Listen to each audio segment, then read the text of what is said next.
Je m'appelle Thérèse Saint-Gelais, je suis professeure en histoire de l'art. Je suis membre de l'IREF, l'Institut de recherche et d'études féministes, où j'ai été également pendant quelques années directrice aux unités de programme en études féministes et je suis membre du Réseau québécois en études féministes.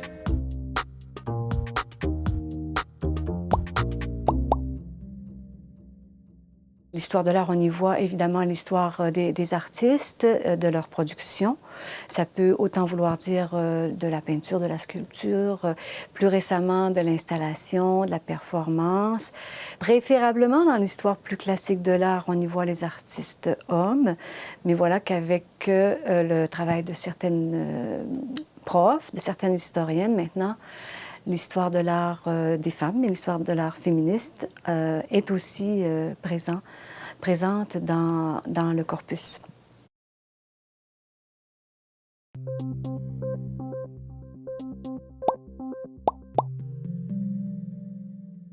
En fait, moi, je fais partie de cette période où les femmes se sont bien éveillées quant à la place qu'elles n'avaient pas dans l'histoire de l'art.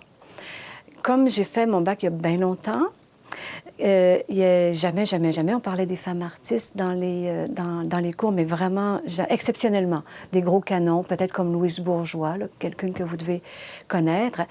Mais il y a eu des grands événements.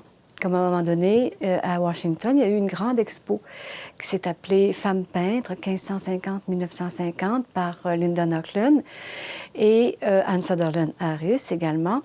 Et là, on a commencé à cibler des productions de femmes artistes. Dès ce moment-là, moi, je me suis intéressée à cette histoire de l'art des femmes.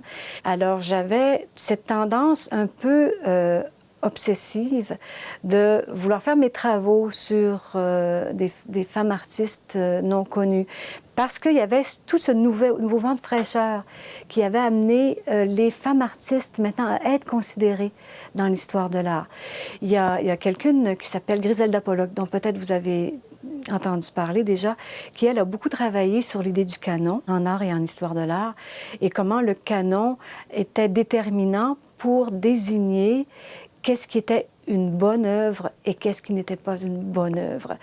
Et comme Linda Nochlin, auparavant, a aussi a interrogé le fait que le meilleur des artistes était génial et on a donc questionné la notion même de génie. Alors tout ça, ça s'est bousculé en histoire de l'art et ça a apporté des questionnements.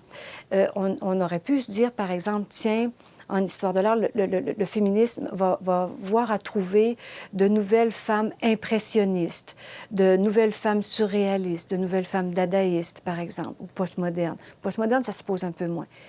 Mais voilà qu'on réalisait qu'on mettait de nouveau les femmes à la remorque de la grande histoire. C'était pas ce qu'il fallait faire.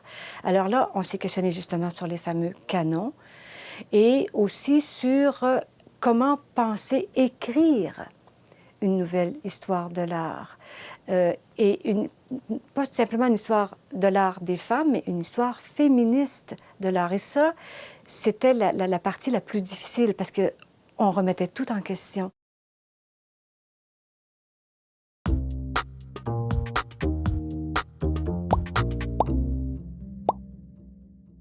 Le féminisme, je pense, a beaucoup apporté au travail de création comme tel. Ça, pour moi, c'est très important de le dire parce qu'il y a eu toutes sortes de nouvelles disciplines qui sont apparues en art. Je pense, par exemple, à la performance, où les femmes se sont engagées en masse dans ce type de médium parce qu'elles se révoltaient, entre autres, contre ce qui les précédait, où le sujet, le corps, n'avait pas sa place dans l'art. Il fallait que la peinture, lorsqu'elle parle d'elle-même. Également pour la sculpture, c'était un travail autoréférentiel du médium. Alors les femmes en ont eu marre et ont commencé à parler de leur corps, de leur sujet, de leurs affects, de leurs états. Et je crois, et je trouve que c'est trop peu dit que la production des femmes artistes des années 70 en performance est en partie responsable de l'avènement du postmodernisme en art et dans la pensée également. Ça, pour moi, c'est vraiment fort.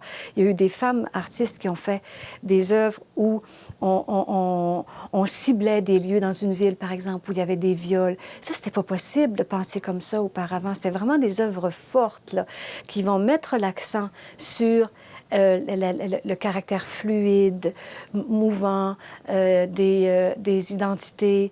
Les artistes, comme les historiennes, comme les théoriciennes, sont à coupler dans ces innovations-là. Je trouve qu'on les oublie un peu trop, les artistes, parfois, et qu'on oublie trop le rapport théorie, histoire, création. Pour moi, c'est très important. Quand je donne mon cours, l'apport des femmes à l'histoire de l'art, le corps a une place extrêmement déterminante. Mais même, il y a eu depuis un certain temps un cours en histoire de l'art qui a été créé, qui s'appelle « Le corps et ses enjeux » dans l'art, ce qui n'aurait probablement pas été possible il y a quelques années, avant que les études féministes prennent leur place. On a même un cours aussi où on parle uniquement de la performance. Et c'est probablement parce que la performance a pris beaucoup de place en histoire de l'art et dans les études féministes. Alors, il y a des allers-retours qui sont assez compatibles et conciliables en histoire de l'art et en études féministes.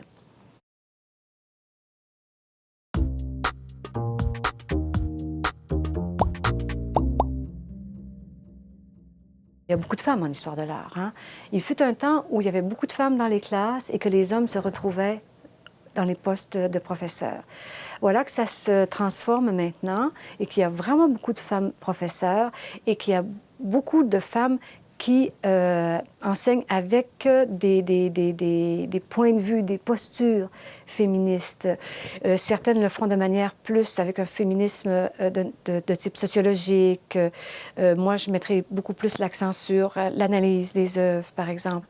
Et les étudiantes qui sont très dégourdies, très engagées, n'hésitent pas à interroger les collègues, professeurs, professeurs, pour demander à ce qu'il y ait de la présence des femmes artistes dans les classes. Autant en art ancien qu'en art contemporain, c'est pas juste en art contemporain que ça se passe. Puis moi-même, je le fais auprès de mes collègues.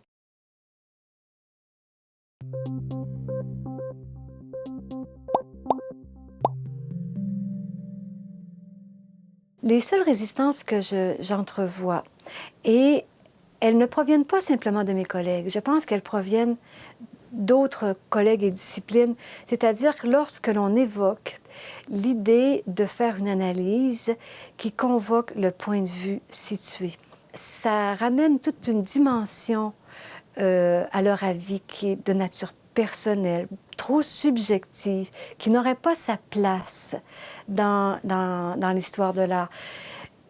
On veut encore cette fameuse objectivité qui est, à l'avis de plusieurs d'entre nous, comme disait un étudiant dont je viens de terminer la lecture du mémoire, peut-être un leurre, cette fameuse objectivité. Je ne pense pas que ça puisse exister. Alors, ce point de vue situé, il est assez difficile à intégrer dans les classes, mais chez nos collègues professeurs aussi. Mais je pense que vous pouvez voir quelle embûche on rencontre avec ça, là.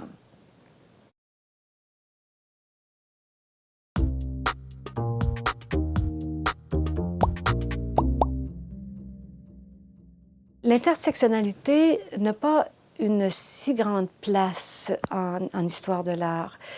Je crois qu'elle est mieux défendue à d'autres endroits, mais ça commence à faire son entrée de plus en plus. Moi, je dirige des mémoires où il y a effectivement de ces considérations-là qui entrent en ligne de compte. Il y a une artiste, et c'est de longue date qu'elle le fait, c'est Adrienne Piper, une Américaine qui a fait des performances où elle a mis l'accent sur la couleur de sa peau, par exemple. Elle a noirci sa peau et a circulé dans l'espace public un peu pour ridiculiser les clichés de la personne noire, on va dire ça comme ça.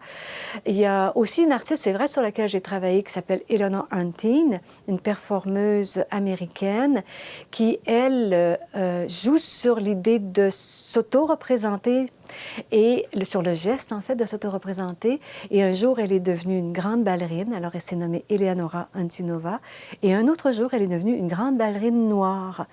Et elle a raconté ses mémoires comme ballerine noire dans un espace de galerie. Alors, il y a une conscience par rapport à ce sujet-là, c'est clair. Mais ce n'est pas aussi présent que ce ne l'est pour le travail sur les femmes comme tel.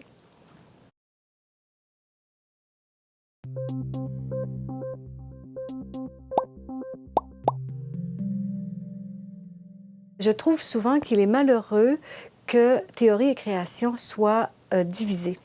Et jamais je ne veux penser que la théorie s'applique à la création ou que la création alimente la théorie. À mon sens, il faut que ça circule entre la théorie et la création. Les deux nous apprennent et de différentes manières. Les personnes qui sont moins sensibles à la recherche-création peuvent avoir du mal à saisir qu'est-ce que ça peut vouloir dire. Parce que pour plusieurs, la création, c'est de l'ordre du divertissement, du loisir. Rappelez-vous, les cours d'art plastique, ça se donnait le vendredi après-midi. Tu sais, c'était pour te détendre, là. Et pour plusieurs, c'est resté marqué de cette façon. Alors moi, je pense que la création nous fait réfléchir tout autant que la théorie nous apprend. C'est ce qui a fait, par exemple, que je me suis lancée dans des commissariats. Par commissariat, je veux dire que je monte des expositions. Ça peut être des expositions de nature monographique ou de nature collective. Et dans différents espaces, je l'ai fait dans des centres d'artistes, dans des galeries d'art, dans une galerie universitaire, dans un musée, le musée d'art contemporain. Et le commissariat est là comme lieu de réflexion sur les productions en même temps que sur ce qui m'a amené à choisir ces productions et comment ces productions m'ont amené à considérer les appuis théoriques sur lesquels je voulais me pencher. Alors, vous voyez, c'est indissociable.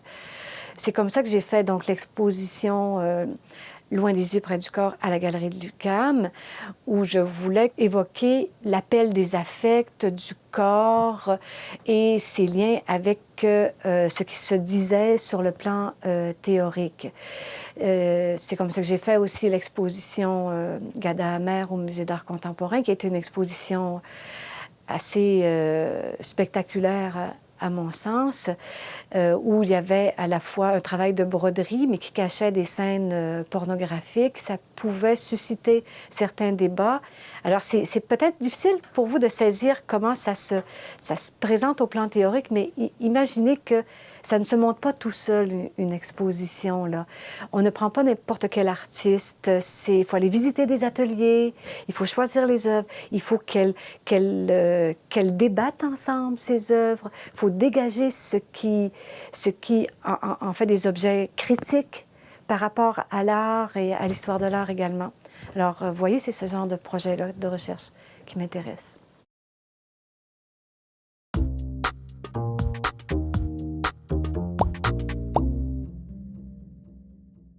Avec le REQEF, c'est sûr que notre collaboration, d'abord, elle est fréquente parce qu'on participe à beaucoup de congrès savants avec d'autres disciplines, mais on le fait aussi à l'intérieur d'autres activités. On a organisé une classe magistrale à l'intérieur du REQEF où là, il y aura autant d'étudiantes qui vont débattre entre elles. Il y a autant en études littéraires, en histoire de l'art, co-dirigées par diverses personnes qui appartiennent à ces différentes disciplines. Alors, notre contribution avec le REQEF est très souvent fructueuse sur le plan disciplinaire. Je pense que l'histoire de l'art est une discipline qui est ouverte à toutes les personnes qui sont curieuses de penser le monde autrement. C'est un peu cliché ce que je dis, mais en même temps, c'est un peu comme la poésie, la littérature. ça te permet, la création te permet d'aller plus loin que ce que la réalité te montre seulement. Et c'est bien évident que tu ne vas pas en histoire de l'art en te disant « c'est là où je vais faire mon beurre ». Parce que les métiers, les professions et tout ça, il n'y en a pas une tonne, c'est pas si facile d'y accéder, mais ce n'est pas réservé aux personnes fortunées. Nos étudiants, nos étudiantes qui ont participé au printemps 2012, pour beaucoup, étaient en histoire de l'art et en art visuel et médiatique, qui ont été présents là, dans ce beau printemps érable.